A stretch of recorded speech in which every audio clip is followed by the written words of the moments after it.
আল্লাহে কৈছে কুল্লুমান আলাইহা ফান। এই দুনিয়াৰ সকলোবোৰ ধ্বংস হৈ যাব। আপুনি মই এইখন দুনিয়াত থকাৰ ইচ্ছা কৰিলেও নকৰিলেও ইয়াৰ পৰা কিন্তু বিদায় জৰুৰ হ'ব লাগিব। ফাইছালা হৈ গৈছে। এইখন দুনিয়ায়ো চিৰদিন চিৰকালৰ বাবে ইয়াত বৰ্তি থাকিব নোৱাৰে। এদিন ধ্বংস হৈ যাব। হয়তো আমি তাৰ মান ভূমিকম্পবিলাকত পাইছোৱে। কি ধৰণে ধ্বংস হৈ যাব, পৃথিৱীখন কি ধৰণে ধ্বংস হ'ব, মই তাৰ ওপৰত ভিত্তি কৰি এটি কবিতা লিখিছিলো যোৱা বছৰে। কিয়ামত নামেৰে নামকৰণ কৰিছিলো কবিতাটিৰ। আহকচোন কবিতাটি শুনো। এইখন এখন অচিনাকি পৃথিৱী, এইখন এখন অজ্ঞাত পৃথিৱী, এইখন এখন অবাক জগত। এদিন ই ধ্বংস হৈ যাব।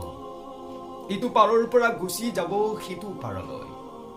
এক অন্য ভুৱন, শব্দহীন সুৰহীন, নাথাকিব ৰং নাথাকিব ৰূপ, গন্ধহীন, কি বিস্ময়কৰ অলৌকিক।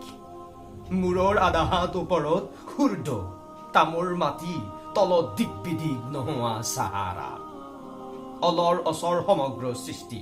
আমি মূৰ্খ, আমি অজ্ঞ, একোৱেই নাজানো আমি কি হব সেইদিনা। হাতখন আকাশ ভাগি পৰিব সিদিনা সৃষ্টিৰ মূৰত। আজি বিচাৰ হব জীৱনৰ, হিচাপ হব যৌৱনৰ। আজি সফলতাৰ দিন, চৰম ব্যৰ্থতাৰ দিন, আশীৰ্বাদৰ দিন অথবা অভিশাপৰ দিন। যোৱা বিচৰা পথ, আজি পলাই দেখুওৱা, পলোৱা পলোৱা, কিন্তু পলাবা কলৈ? সৰ্বত্ৰ স্ৰষ্টাৰ ৰাজত্ব, তেওঁৰ সীমান্ত। খোদাই কব, পৃথিৱীতটো বহুত অৱজ্ঞা কৰিছা মোক। মাতব্বৰ উজিৰ নাজিৰ হৈ বুকু ফুন্দাই ফুৰিছিলা। আজি দেখুওৱা, চাও তোমাৰ বহৰ বুকুৰ সেইখন পতা, দেখুওৱা এবাৰ। সকলোৰে সন্মুখত তুচ্ছ জ্ঞান কৰিছিলা মোক, আজি কৰা চাও। আৰু দূৰ এন্ধাৰৰ বিদৰ্ভ এক জগতত চিৰকাল চিৰদিন থাকিব লাগিব।